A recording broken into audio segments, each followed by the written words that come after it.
Olá, como você está? Caso você não me conheça, meu nome é Hudson de Jesus Holanda e nós vamos trabalhar juntos a disciplina de Bioquímica no semestre 2020.1.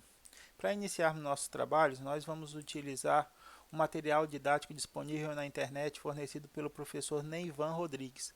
O professor Neivan Rodrigues é do Instituto Federal de Educação, Ciência e Tecnologia do Rio Grande do Norte. Ele é responsável pela disciplina de Bioquímica Celular.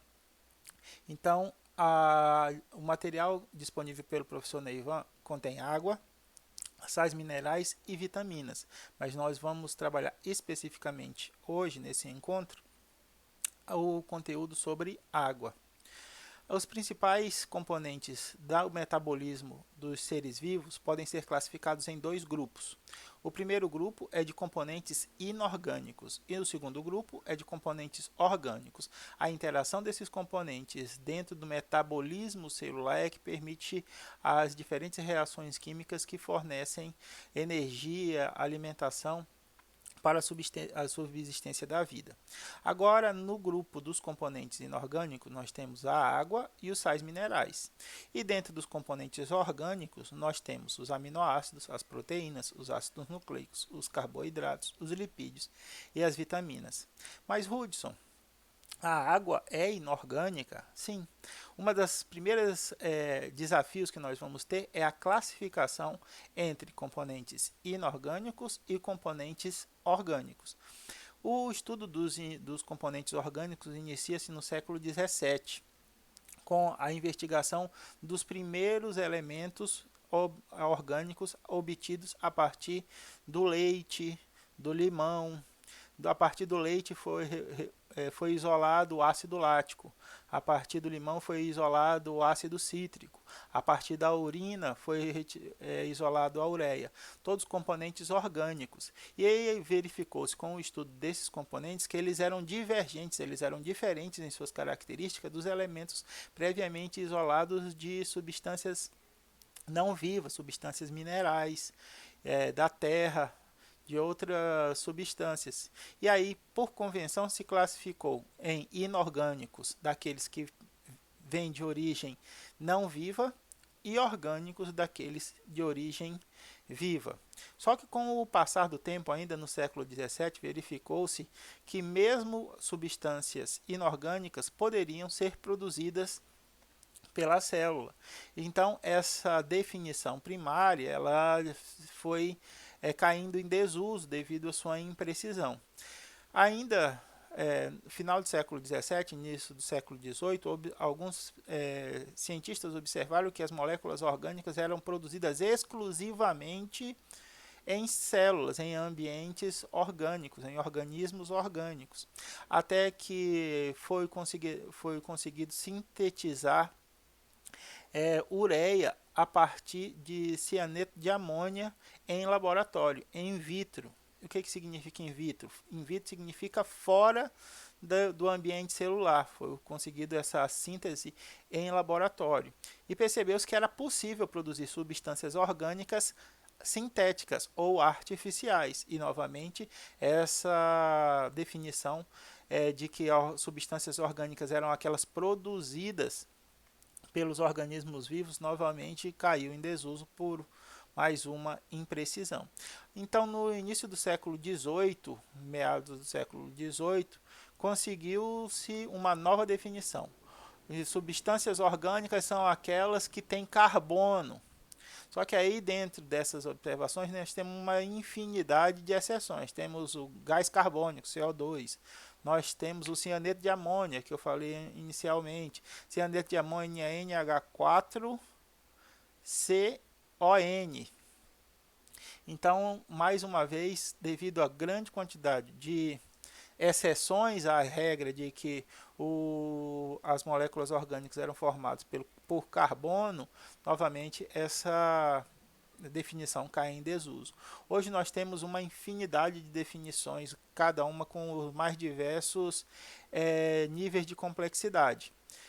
O que eu gosto, aqui a mim é mais precisas são as moléculas orgânicas, são aquelas compostas, são moléculas complexas compostas por carbonos ligados com outras moléculas, outros átomos de carbono através de ligações covalentes e ligação de carbono com outros átomos, como hidrogênio, nitrogênio e oxigênio, também por ligação covalente.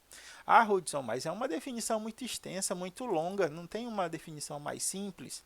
Tem uma definição mais simples, mas quanto mais simples é a definição, mais exceções existem a essa definição.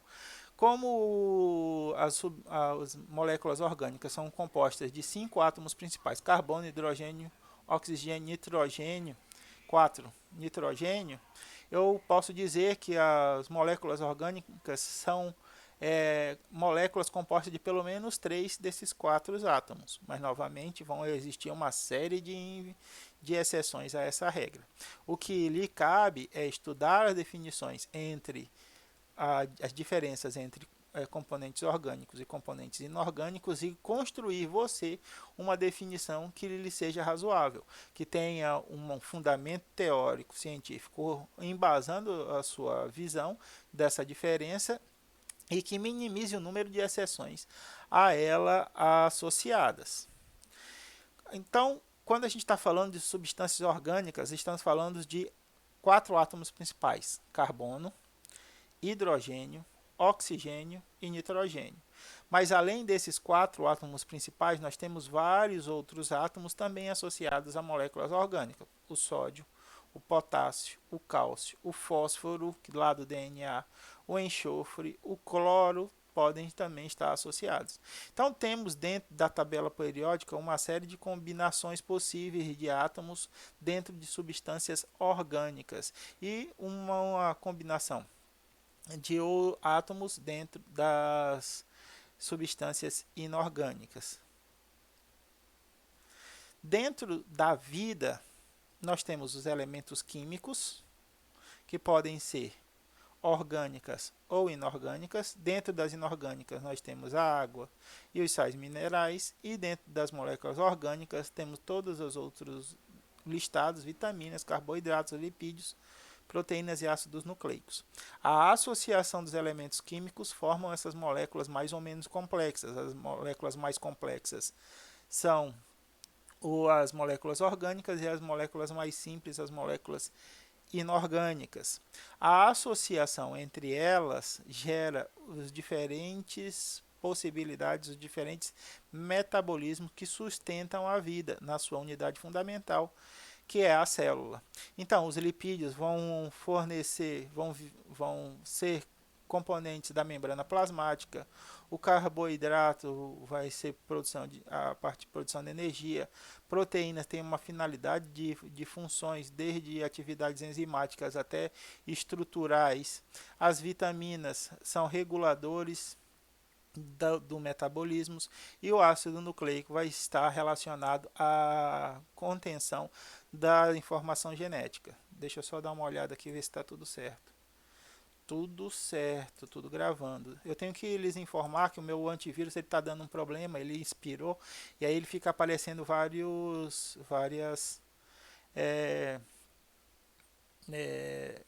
propagandas ali.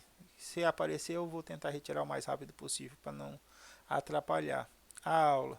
Então a gente tem essa distribuição desses elementos orgânicos e inorgânicos na célula. De 75% a 85% da nossa célula é composta de água. De 10% a 15% da nossa célula é composto de proteínas. De 2% a 3% de lipídios, 1% de carboidrato, 1% de ácido nucleico e menos de 1% de vitaminas e sais minerais. A associação desses elementos orgânicos e inorgânicos em combinações de forma a gerar reações específicas e dirigidas é que nós chamamos de metabolismo celular. Os metabolismos celulares é que permitem a existência da célula. Então a gente tem esses níveis de organização dentro de uma célula, desde o nível mais complexo, que é o nível 4, que é a célula e suas organelas, contendo núcleo, mitocôndria, complexo de Golgi, sua membrana plasmática. Aqui a gente tem uma célula vegetal e por isso a gente tem parede celular. Dentro do nível mais complexo a gente tem subníveis. O nível número 3 é das supramoléculas. O que é isso, Hudson? É a combinação de mais de uma molécula. Por exemplo, os cromossomos é uma supramoleculares, porque neles estão associados proteínas e ácido nucleico. A membrana plasmática também é uma supramolécula. Por quê? Supramoleculares. Por quê? Porque ela é composta de lipídios, proteínas, carboidratos. A parede celular também é formada por proteínas, é formada por carboidratos e uma série de outros componentes e associada à sua função.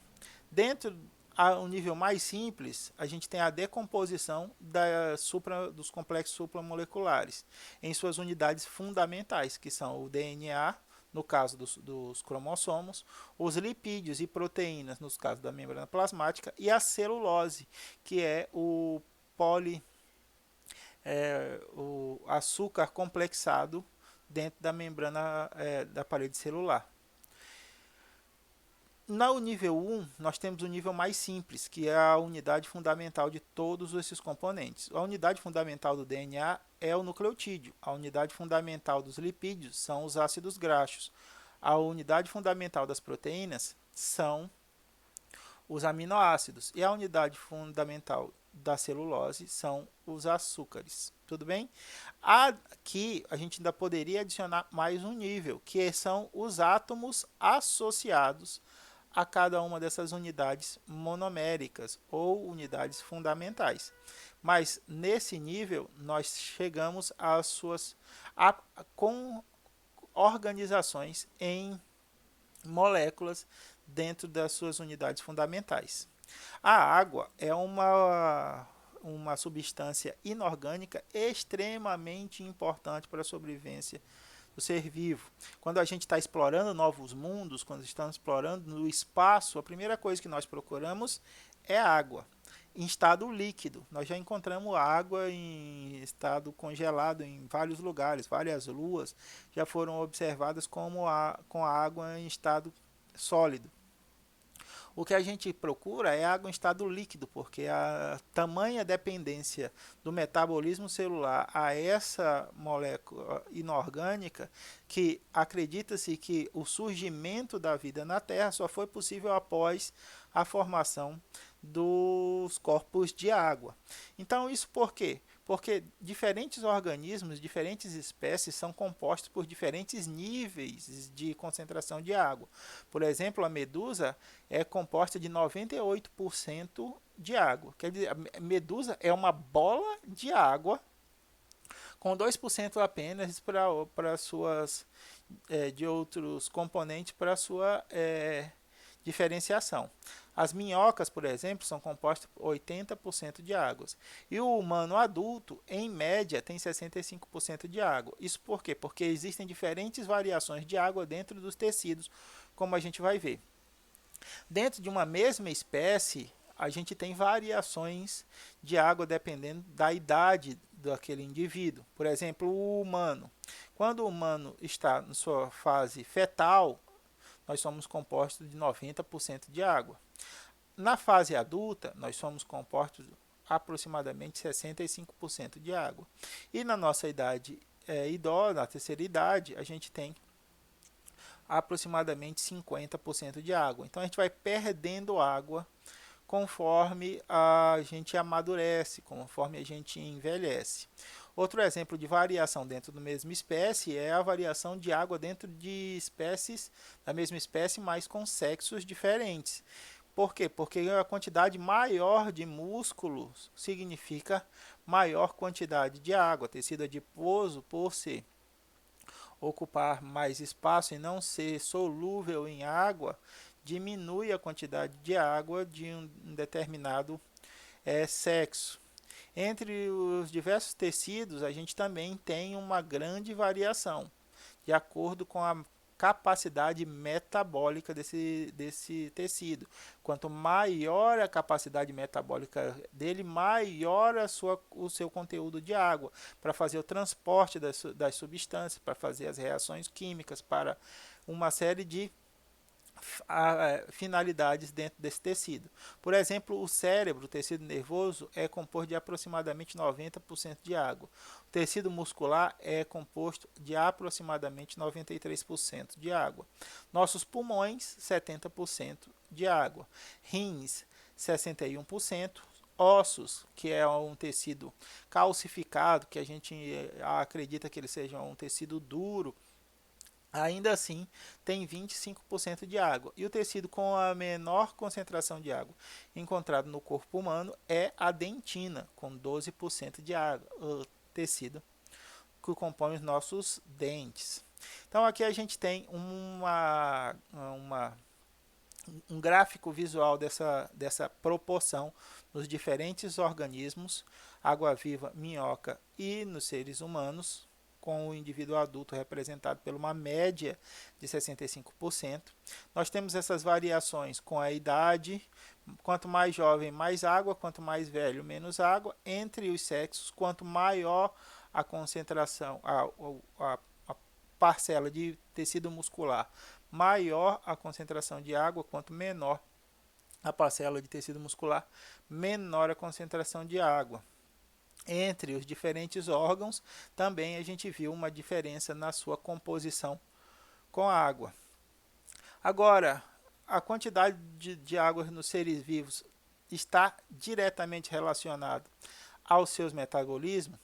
A gente diz que quanto maior o metabolismo de um determinado órgão, maior é o seu teor de água. Isso para que haja a excreção, a reação de reações químicas, o transporte de substâncias, tudo isso é mediado, é realizado em meio aquoso. Então, a gente tende a ter uma concentração alta de água, e quanto maior o metabolismo daquele tecido, maior o nível de hidratação, maior o teor de água nele encontrado. Então, a taxa de água ela decresce conforme a idade. Dos motivos é pela diminuição também dos metabolismos dentro do nosso organismo, dentro dos nossos órgãos. Conforme nós vamos envelhecendo, nós vamos perdendo capacidade de trabalho metabólica, e a perda da capacidade metabólica está relacionada com a perda de água dos nossos órgãos. Aqui a gente tem que, novamente, a espécie humana, a comparação do teor de água na espécie humana, o teor de água nas medusas e as sementes vegetais. As sementes vegetais, por serem uma estrutura de manutenção, de resistência às modificações do ambiente, elas precisam ter pouquíssima água, elas têm pouquíssima água, o que diminui muito o metabolismo dessas estruturas. Quando você hidrata a semente, o metabolismo entra em atividade e aí você tem a germinação de uma determinada planta. Agora, bioquimicamente, não se entende por que a água é uma molécula tão importante para o metabolismo, uma vez que ela é extremamente simples. A água ela é composta por 3 átomos, sendo 2 de hidrogênio e 1 de oxigênio. Então, a nossa representação de H2O é a representação da distribuição dos átomos dentro da molécula de água. Então, nós temos os elementos e a quantidade desses elementos. O hidrogênio e o oxigênio são os elementos, 2 átomos de hidrogênio para 1 átomo de oxigênio. Relativamente simples. Por que ela é tão importante assim? Porque ela contém, nessa simplicidade, uma série de características que a permitem ser muito versátil. Ela é simples, mas ela é extremamente versátil. E essa versatilidade da molécula de água é que a torna mais importante para o nosso desenvolvimento do nosso metabolismo e da existência da vida. Como assim, Hudson? Primeiro, a angulação, a estrutura das ligações entre os átomos de hidrogênio e os átomos de oxigênio. Os dois átomos de hidrogênio estão ligados ao átomo de oxigênio numa estrutura em V, com uma angulação de 105 graus. Ah, Hudson, mas pelo amor de Deus, qual é a importância da angulação dos átomos de hidrogênio e oxigênio em relação a todo o resto? Tudo que nós conhecemos na nossa vida, na natureza, está decorrente em relação a essa angulação. A gente tem uma proporção de 1 litro de água para 1 quilo de peso. Então, nosso peso corporal é 65% de água. Não é isso? A gente não viu que o humano adulto tem aproximadamente 65% de teor de água no seu corpo. Se 1 litro é 1 quilo, 65% do nosso peso é de água. Isso só acontece por causa dessa angulação.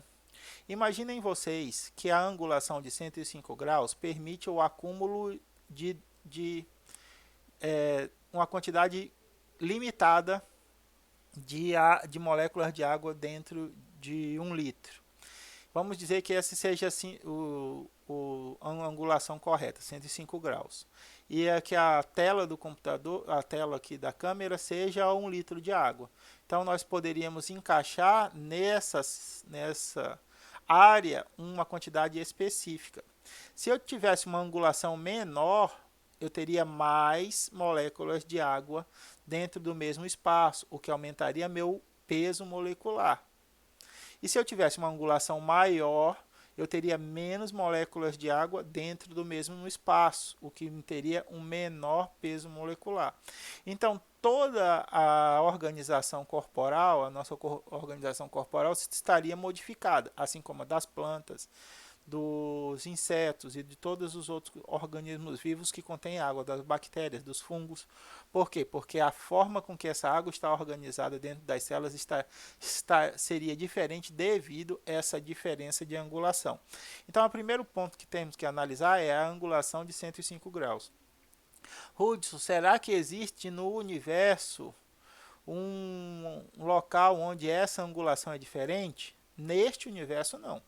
Quem acredita em múltiplos, o multiverso, que há diferentes realidades, é possível que exista um universo paralelo em que essa água tenha angulações diferentes. E a partir dessa angulação, a construção dos seres vivos, caso seja possível, vai ser diferente de acordo com essa angulação. Em universos em que a angulação é maior, os indivíduos são menos densos, eles são menos pesados, por causa de uma menor quantidade de agrupamento de água em um determinado espaço. Quando essas moléculas estão mais próximas, mais moléculas são agrupadas em um determinado espaço, o que aumenta a densidade, aumenta o peso. Isso faz com que a construção, a organização corporal tenha que ser diferente. Então, a forma que nós conhecemos de vida hoje depende dessa angulação de 105 graus entre os átomos de hidrogênio em relação ao átomo de oxigênio. Outra coisa que a molécula de água tem é a capacidade de polaridade. Ela é bipolar, ela tem 2 polos. Isso por quê? Por causa de uma distribuição desigual entre os elétrons dos hidrogênios e do oxigênio. Os hidrogênios eles são menos eletrodensos em relação ao oxigênio. Então, o oxigênio atrai para perto de si os elétrons dos hidrogênios, fazendo com que o oxigênio fique com carga relativa negativa e que os hidrogênios fiquem com cargas relativas positivas. E por que isso é importante, Hudson? A gente vai ver a capacidade da água de interagir com outras moléculas de água e interagir com outras substâncias polares, outras substâncias que também têm carga. E essa versatilidade da água de ser bipolar, ela traz características positivas e características negativas, vai permitir com que ela interaja com uma grande quantidade de substâncias. Então, nós temos aqui, além da ligação em V dos hidrogênios com o oxigênio, nós temos uma distribuição desigual de elétrons entre os átomos, fazendo com que os elétrons que pertenciam à eletrosfera do hidrogênio se aproximem mais ao oxigênio, fazendo com que o hidrogênio fique com carga relativa positiva, enquanto que o oxigênio fique com carga relativa negativa. Isso vai permitir a interação entre moléculas de água. Bem, se eu tenho positivo e negativo na mesma molécula, é possível que essas moléculas interajam pelos seus polos opostos. Então, uma molécula de água ela é capaz de se ligar até outras 4 moléculas de água, fazendo um processo de coesão, de interação, que é bastante característico dos corpos de água. Como assim, Hudson? É possível fazer 4 ligações. O hidrogênio de carga positiva pode se ligar ao oxigênio com carga negativa. Então, aqui eu tenho 2 hidrogênios, nessa molécula aqui eu tenho 2 hidrogênios. Então, eu posso fazer 2 ligações possíveis a partir deles. Uma com uma molécula de água a partir do oxigênio, outra molécula de água a partir de oxigênio. Bem, Hudson, aí já eu expliquei 2 das 4 ligações. O oxigênio, ele tem carga negativa, então ele vai fazer mais uma. De onde é que vem essa 4ª ligação? O oxigênio, percebam, faz 2 ligações. Por quê? Porque ele tem 2 elétrons dispareados na sua região. Por quê? Porque ele aproximou dele os 2 elétrons dos hidrogênios. Então, é possível, a partir do oxigênio, fazer mais 2 ligações com hidrogênios agora, porque a parte negativa da molécula vai interagir com a parte positiva das outras moléculas. Percebam que todas essas ligações são ligações não covalentes, são ligações eletrostáticas. O positivo sendo atraído pelo negativo e o negativo sendo atraído pelo positivo. Essas ligações eletrostáticas realizadas pela água são chamadas de pontes de hidrogênio. Como assim, Hudson, ponte de hidrogênio? Um oxigênio está se ligando com outro oxigênio a partir da ponte produzida pelo seu hidrogênio associado. Então, nós temos essa relação de pontes de hidrogênio. Então, uma molécula de água ela é capaz de se ligar a 4 outras moléculas de água através de ligações eletrostáticas chamadas de pontes de hidrogênio. Percebam, aqui não há nenhum compartilhamento de elétrons entre as moléculas de água.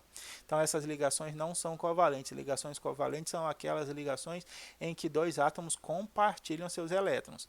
Dentro de uma molécula de água, nós temos ligações covalentes entre o oxigênio e o hidrogênio, mas não temos ligações covalentes entre diferentes moléculas de água.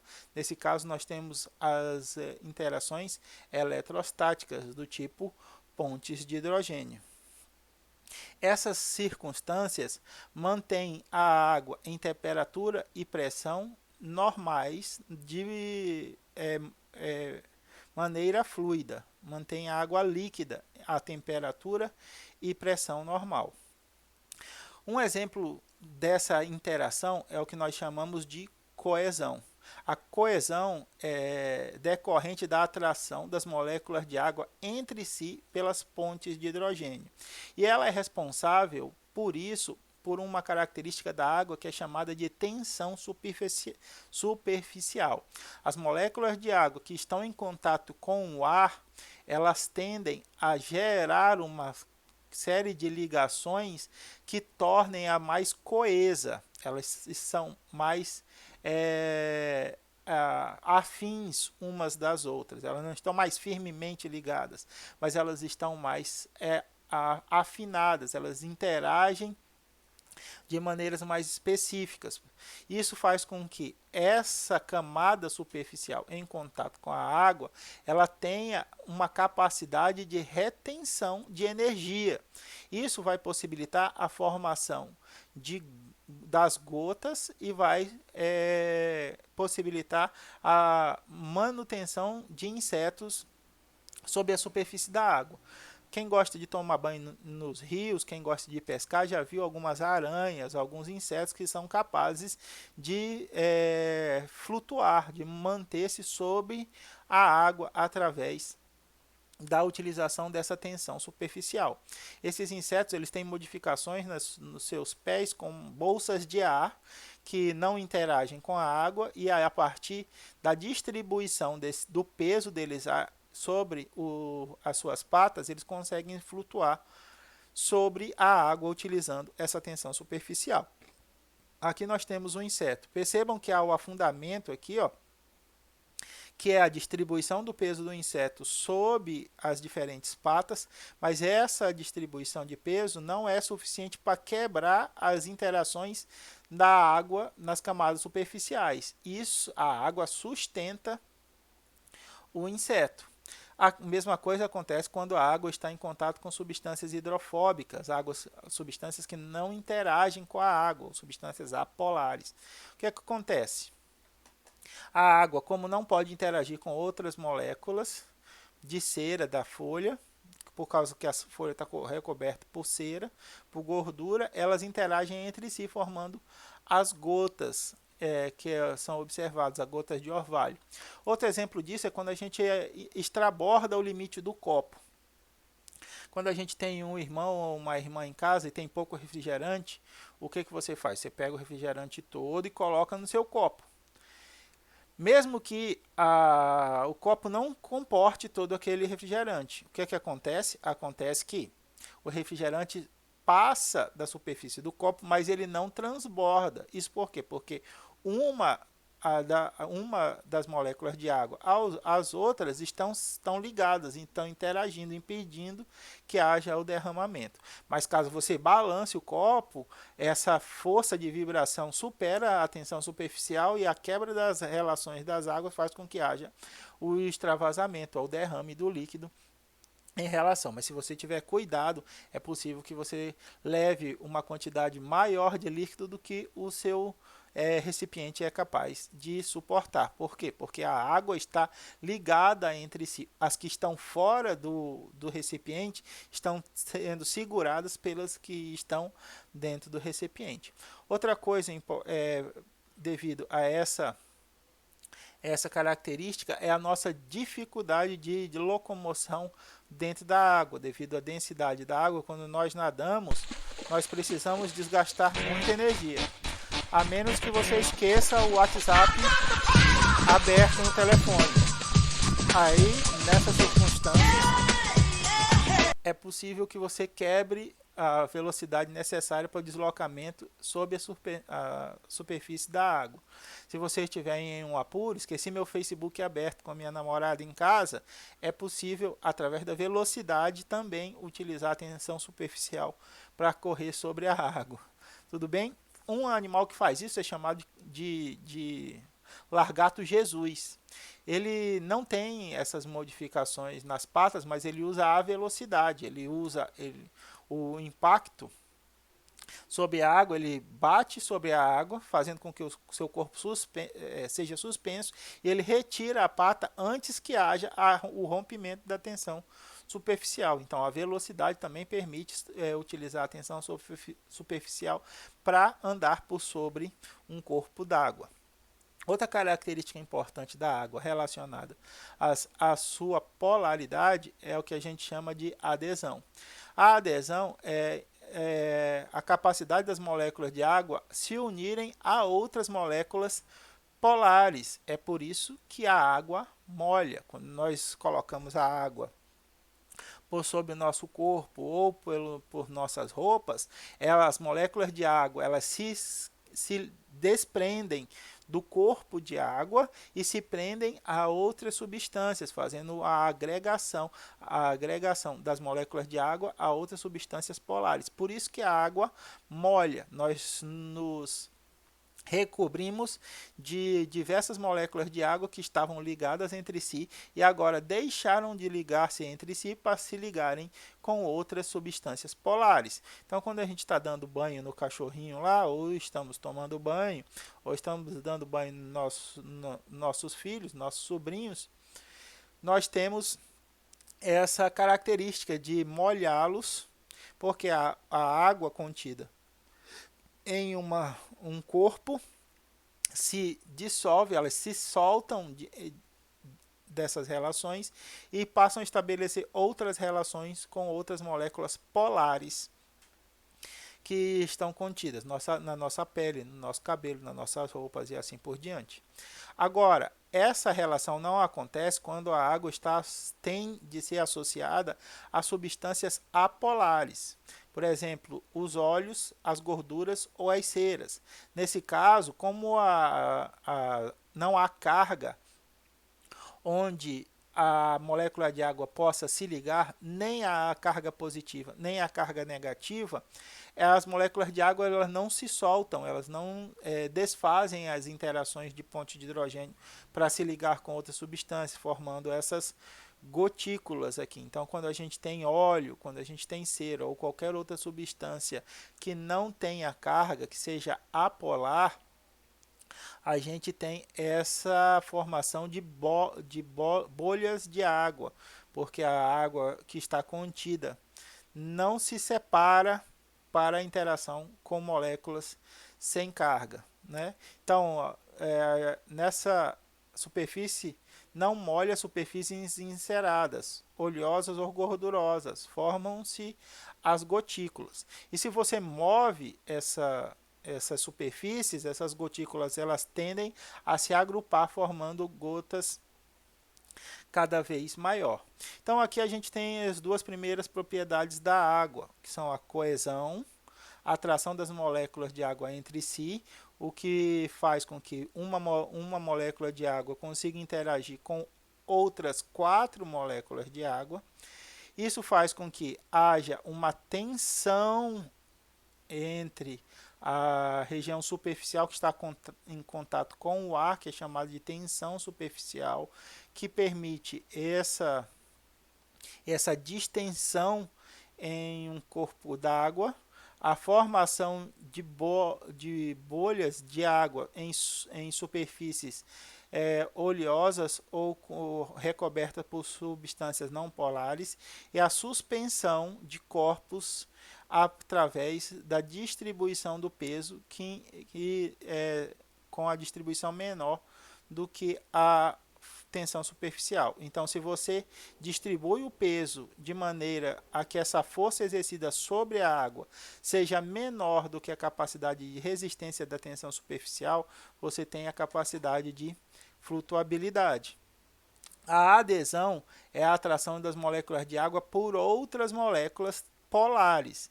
Então, quando você dá banho no gatinho, quando você toma banho, quando você dá banho no cachorro, você está dissociando as moléculas de água contidas no corpo para que essas moléculas de água se reorganizem, ligando-se às substâncias polares, às moléculas polares do seu corpo. Além disso, nós temos outras características da água relacionada à sua adesão. Nós temos, por exemplo, a capilaridade. Na capilaridade, nós temos a combinação entre a adesão e a coesão. A capilaridade é a capacidade de subida de um líquido em um tubo fino de extremidade aberta. Isso por quê? Porque quando nós diminuímos a extremidade, a força da pressão atmosférica sobre esse corpo de água diminui. Quando isso acontece, a adesão da água com o vidro, a capacidade da molécula de água de se ligar com o vidro, permite com que ela se ligue. A capacidade de coesão com outras moléculas de água permite com que toda vez que eu me ligo com o vidro, eu puxo outra molécula de água. Quando eu puxo outra molécula de água, outras também se aproximam e a gente faz essa escalada com o vidro até a minha força de adesão e de coesão se equipararem à força atmosférica dentro da pequena abertura do recipiente, do tubo. Quanto menor é a abertura do tubo, menor é a força atmosférica exercida sobre a água e maior o deslocamento da água. Quanto maior a abertura, a espessura do furo, maior é a pressão atmosférica sobre a água e menor é o seu deslocamento. Se eu tenho um tubo com abertura grande o suficiente para ter uma força, a pressão atmosférica maior do que a tensão e a coesão da água, não há subida da água. Então, ó, como essas forças são maiores que a força da gravidade, quais forças? A de adesão e de coesão, que atuam sobre a superfície da água dentro dos capilares, o líquido sobe. Beleza? Ah, Ruth, mas e daí? O que tem isso a ver com o resto da nossa vida? É assim que nós conseguimos obter, as plantas conseguem obter água nos solos. Vamos ver o que? Aqui há o solo e dentro do solo nós temos esses sulcos, tá?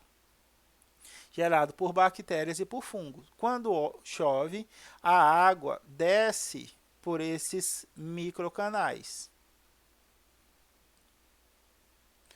Daí, a força da capilaridade permite que as gotas, a água contida dentre esses microcanais, suba em direção à superfície.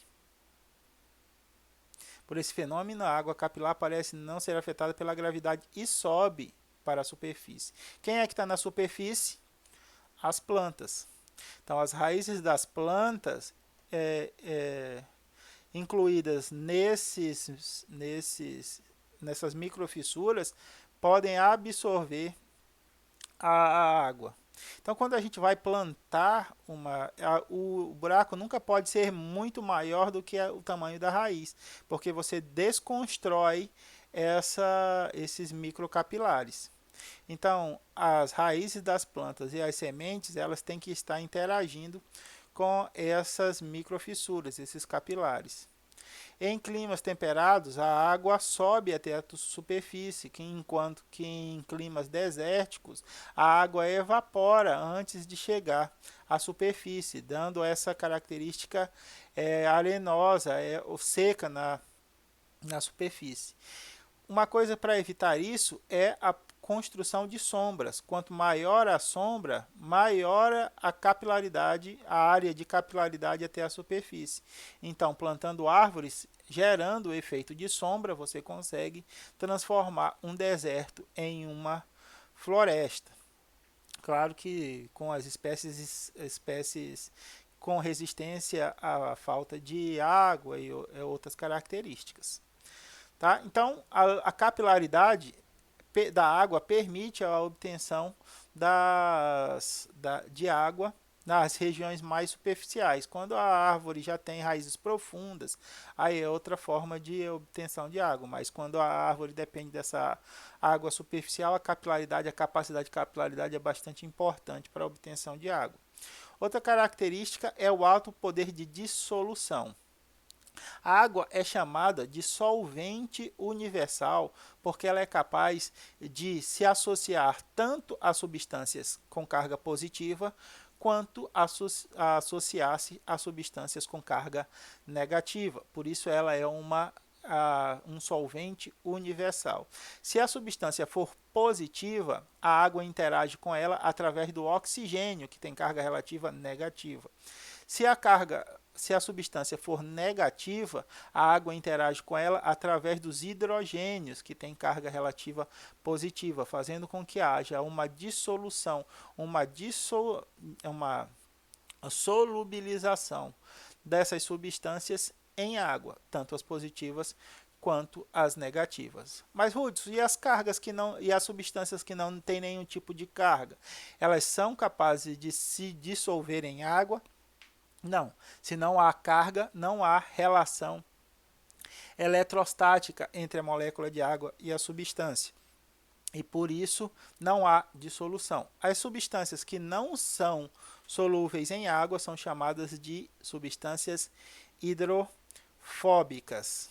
As substâncias que são capazes de ser dissolvidas em água são chamadas de substâncias hidrofílicas. Então, toda substância que é solúvel em água é hidrofílica, toda substância que não é solúvel em água é hidrofóbica. E dentro das substâncias hidrofóbicas nós temos óleo, nós temos gordura, nós temos seiva, nós temos uma série de substâncias hidrofóbicas que não interagem com a água.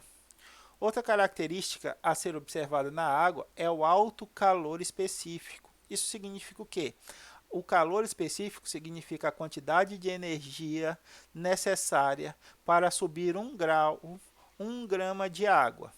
Então, para que você consiga subir 1 grama de água em 1 grau Celsius, você demanda uma grande quantidade de energia. Isso por quê? Por causa das diversas ligações por pontes de hidrogênio dentro de um corpo d'água. Para que você consiga você consegue desestabilizar essas várias ligações, você demanda uma quantidade bastante grande de energia. A gente pode ver isso todos os dias pela manhã. Quando você acorda mais tarde e liga o fogo da água para fazer o café, você percebe o tanto de tempo exposta a uma chama de alta intensidade é necessário para ferver o litro de água que você utiliza para fazer o café da manhã. Quanto mais você tiver atrasado, mais tempo isso leva. É a sensação que dá. Quando você está de boa, você acordou cedo, você liga lá o fogão, deixa a água no fogão, vai fazer as outras coisas. Quando você vê, a sua água já está fervendo, sua chaleira já está apitando. Agora, quando você acorda à tarde, que bota o café para fazer, aí você vê que parece que passa 2 horas, mas a água não ferve para você conseguir colocar o açúcar e fazer o seu café. Isso é a sensação de pressa, já perceberam? Toda vez que a gente está com pressa, parece que acontece alguma coisa especial na nossa vida. O carro quebra, tem um acidente, a fila está muito grande, sempre você não consegue andar rápido o suficiente. Isso acontece todos os dias, mas como a gente não está com pressa todos os dias que a gente não está com pressa, isso não nos incomoda. Agora, quando a gente está com pressa, essa percepção que é alterada, não os fenômenos que estão à nossa volta se alteram, é a percepção que a gente vê esses fenômenos. Então, por consequência da ponte de hidrogênio, essas moléculas de água, elas são unidas e são responsáveis por uma grande coesão. Para romper essa organização, eu preciso demandar uma quantidade grande de energia. E essa quantidade grande de energia é só para ela ferver. Para ela começar a evaporar, eu dependo de outra característica, que é o alto calor de vaporização. Nessa circunstância, há uma necessidade também grande de calor para que a água se desprenda das demais e passe do estado líquido para o estado de vapor. Então, a partir do momento em que a água começa a ferver, ela começa a acumular calor nas suas ligações até que essas ligações são quebradas e moléculas de água sejam perdidas na forma de vapor d'água em relação à coluna. A consequência disso, tanto do alto calor específico quanto alto calor de vaporização, a gente verifica que a água ela é bastante utilizada para o mecanismo de resfriamento do corpo durante o exercício, resfriamento das plantas e outros processos de manutenção da temperatura de um organismo, porque a água ela é excelente para retirar o calor do corpo e reter o calor sobre ela. A partir de um determinado período é que ela começa a vaporizar, ser vaporizada pelo acúmulo de energia térmica retirado de uma substância ou de algum corpo, tá? A outra característica a ser observada na água é a sua temperatura de solidificação, que é abaixo do 0 grau Celsius. Isso tudo para água pura, tá? A água pura, ela ferve a 100 graus Celsius, ela congela a 0 grau Celsius. Se essa água estiver misturada com alguma coisa, aí a temperatura de fervura ou a temperatura de congelamento ela vai ser modificada. Por exemplo, quando a gente vai fazer macarrão, quando você vai fazer uma macarronada, o que é indicado? Você coloque água para fazer o macarrão sem sal e espere ela ferver, para depois adicionar o sal. E quando você adiciona o sal, você percebe que a água para de ferver por um instante e depois ela retoma a temperatura de ebulição. Isso por causa das diferentes variações de interações químicas que estão sendo ocasionadas. Então, quando a gente está falando de água, a temperatura de ebulição e temperatura de solidificação é da água pura, tá? Então, para que a água passe do estado líquido para o estado sólido, a gente precisa diminuir bastante a temperatura. Essas características fazem com que as moléculas de água elas se aproximem, não é isso? Mas aí tem uma coisa bem legal para a gente falar sobre a água. Quando a gente congela, já esqueceram a garrafa de líquido dentro do congelador? O que acontece com ela? Estoura, não é isso? Mas por quê? Não era para ela diminuir? Os átomos estão mais próximos uns dos outros. Por que a água aumenta o volume? Por causa da organização. Lembra daqueles 105 graus Celsius de angulação? Por causa disso. Quando a água está líquida, essa liberdade que as moléculas têm faz com que elas tenham um volume menor, porque toda vez que uma das moléculas se desacomoda, outra molécula se move e isso faz com que as moléculas estejam um pouco mais próximas. Quando a gente tem uma aproximação forçada dessas moléculas, o que acontece? Elas se perdem liberdade e acabam se afastando, aumentando o volume da água. Isso faz com que a garrafa estoure. Então, quando a gente tem aqui a organização das moléculas de água no gelo, nós temos um aumento do volume dessa substância. Existe em algumas luas, eu não lembro qual foi a lua, mas eu não lembro o nome da lua, mas eu vi que existe uma lua que é feita de água, só que é água sólida, não é gelo. A pressão é tão grande sobre a água, o peso é tão grande que essa água é encontrada numa forma de cristal, que é chamado cristal de água. É bastante interessante, a gente pode abordar isso depois também. Então aqui a gente tem, para finalizar, já estamos quase terminando a nossa aula, as diferentes propriedades da água. Temos propriedades relacionadas à polaridade, elas serem positivas ou negativas, e a gente tem propriedades relacionadas à formação das pontes de hidrogênio. Então, a respeito da polaridade, nós temos a adesão, a capilaridade e o alto poder de dissolução. Isso aqui está relacionado às cargas, a adesão, a capilaridade e o alto poder de dissolução. Na adesão, molha as superfícies polares. Na capilaridade, transporte de seiva nos vegetais, ou como a gente viu lá, a água capilar nos solos até a superfície.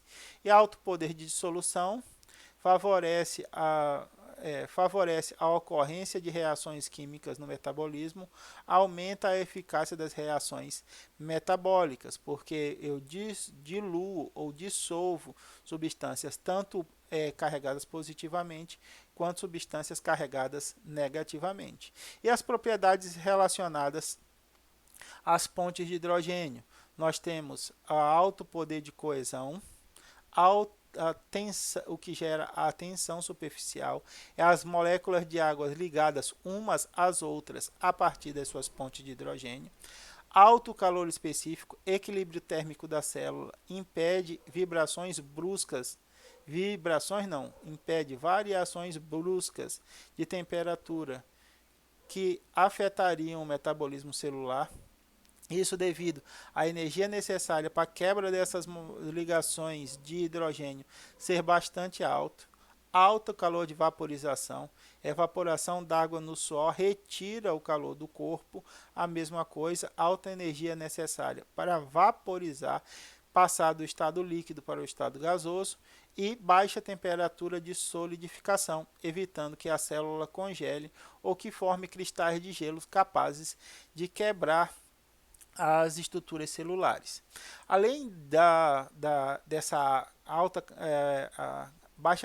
baixa temperatura de solidificação, nós temos o colesterol na membrana celulares, nós temos os lipídios também na membrana celulares que vão contribuir, mas a água por si só já tem essa característica de permitir que a vida aconteça mesmo em baixas temperaturas. Tudo bem? A gente tem outros mecanismos que estão associados a esse processo, mas a água também influencia. Então a gente tem uma visão agora a gente teve um pouco de visão química e visão metabólica da água, e agora a gente pode entender como é que a água contribui metabolicamente para a realização dos nossos reações químicas, do nosso metabolismo. Nós podemos utilizar a água como solvente das substâncias, nós podemos utilizar a água para resfriamento da célula, para controle corporal, de temperatura corporal. A gente pode fazer da água o meio para a realização das reações químicas, o meio de transporte. Então a água está envolvida em uma série de mecanismos que dão suporte à vida. Por isso ela é tão importante, e é por isso que nós iniciamos a aula de bioquímica com a água. A água é bastante importante também quando a gente está falando do sistema tampão. O sistema tampão a gente não vai abordar aqui, a gente vai abordar no próximo conteúdo assíncrono. A gente vai conversar a respeito dela no nosso próximo encontro, no nosso encontro síncrono, e ver como é que a gente desenrola a parte de sistema tampão. Beleza? Espero que vocês estejam bem. É um prazer estar aqui com vocês. Eu estou à disposição para ajudar no que me for possível, e nós nos vemos na próxima reunião. Obrigado.